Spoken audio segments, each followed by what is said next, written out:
Hey there, I thought I would come on and show everyone how to use a tracer and transfer the image onto a blank canvas.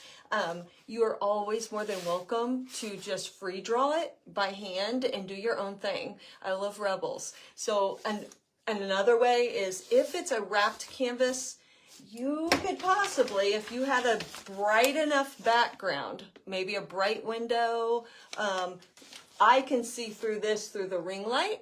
So you could possibly go to the window and then trace it if you don't have black graphite transfer paper. It looks like this. I got mine a whole bunch on Amazon. I've been using the same one forever. Like you get a package of 18 by 24 inch is what I get.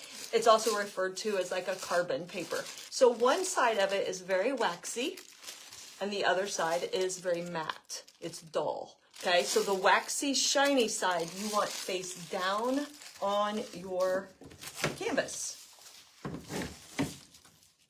And there's nothing like that has to be perfect about this. You just lay it on there. Then you take your tracer. Here's one I printed out. So when you print out the tracers, often they're in two halves. And you have to kind of line them up and tape them together. That's a heat tape because I also use a heat press to do lots of canvases, so I don't have to sit and do this. For one, it's not worth even heating it up. So this I'm a little more careful. I just fill the edge of the canvas with my fingers. And then I prefer a pen, like a ballpoint pen. If you have a pencil, make sure it's dull. This is a white pencil. This is not like a regular pencil, but see, you don't want it sharp. It will tear your tracer and things. So then all you do is trace just what you think you need. You don't need to over trace everything. So I'm just going to go along the lighthouse. I used to have my grandsons, even my granddaughter Harmony helped one day doing this when I would do all of them by hand, and I might have like 20 some of them to do.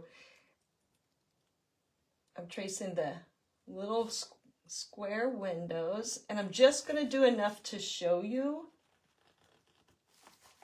how this is working. Let's see if you can see the transfer on there. If not, I'll pick it up. I'll probably move it. That's one thing you don't want to do is you still have to hold still. So if you look, you can see it's transferring the image without the stress of drawing it right onto your canvas. I will say that all the shapes are pretty basic shapes, so you can come real close drawing it. And after years of painting, I can say that you can draw it how you want to, but the paint may have its own mind, and you have to kind of go with the process. So I'm going to continue. Let me double check. I know I got this off. So once it's off, it's a little tricky there. Let me test it and see if I have it lined back up. Not really, but we'll go with it because I'm going to paint over the parts that don't line up.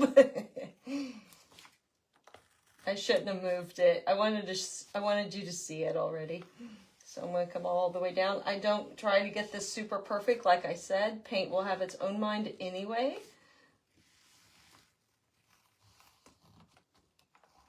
You can fix it with paint. The background will be more than likely painting right over it or getting paint on the line, because we usually get real lucky and it all lines up.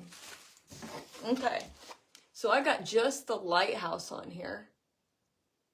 And you can see I did move, so it's a little crooked, so I'll probably just fix that later. But I just wanted to give you a basic idea of how the tracers work. You just print these out, tape the two halves together, and then I will post in the comments under this live where to order this stuff if you want to order some. Or you can freehand it or draw your own thing, or go to a really bright window might also do the trick. Just if you're not feeling comfortable with drawing it freehanded. Alrighty, well, get this ready to go and have it traced and ready. We will be starting painting, not drawing, tomorrow live at 6 o'clock. I'll see you guys then.